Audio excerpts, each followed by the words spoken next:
Let's go to this page. You can recite in Tibetan or English. It's up to you. Chinese, it doesn't matter. Lama Tsongkhapa understands all languages.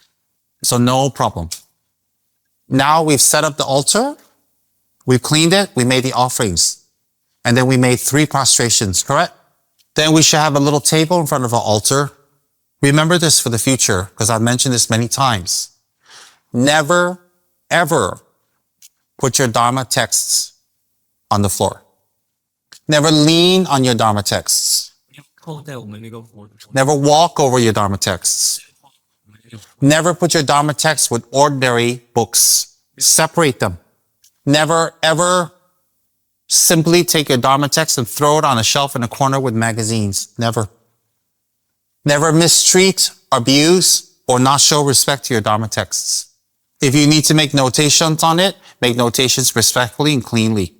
If you have old Dharma texts or old notes or old whatever that is not useful, got some mistakes, like, some Xerox copy mistakes, you visualize all the letters in the Dharma text could turn into light and becomes the syllable Ah. A-H. Ah. That Ah dissolves into you. The Dharma text is gone. Now you're just burning paper. Then you can burn it in that way. Actually, the letters should be red. Ah. Red Ah, and it dissolves into you. Now there's nothing left. So let's say that this one, like we use, not useful. We can't use it anymore. Just store how, this one you visualize, it turn into Ah. Dissolve into you. Now it's just paper. Then you can burn it respectfully. Don't burn it with other trash. Burn it on its own. Not treating your Dharma text correctly can create the karma to obstruct you from learning Dharma, understanding well.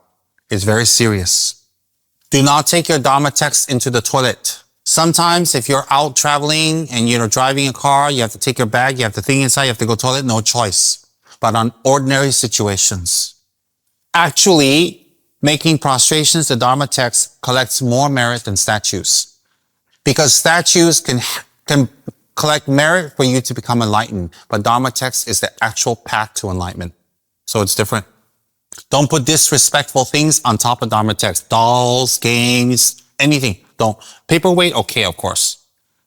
That's why your Dharma texts and your normal books and magazines must be separate. Must be separate.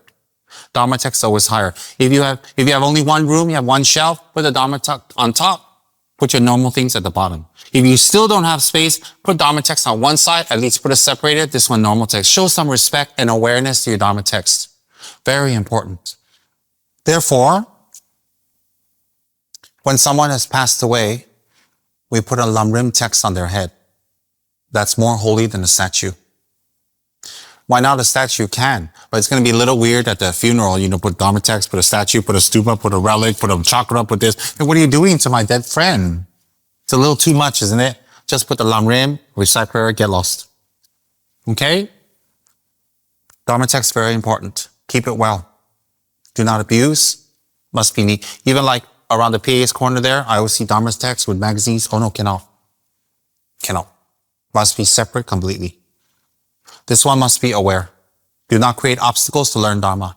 This was taught to me by Kensur Losang Tachin Rinpoche, my first teacher in New Jersey. He gave a whole Dharma talk on the treatment of Dharma texts. Okay?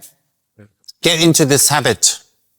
When you have your Dharma text, anytime, touch it to your forehead, and then open it up and use it for 1 hour, half hour, whatever. When you finish, touch it to your forehead, and then put it away. Get into the habit to do that. Any Dharma text.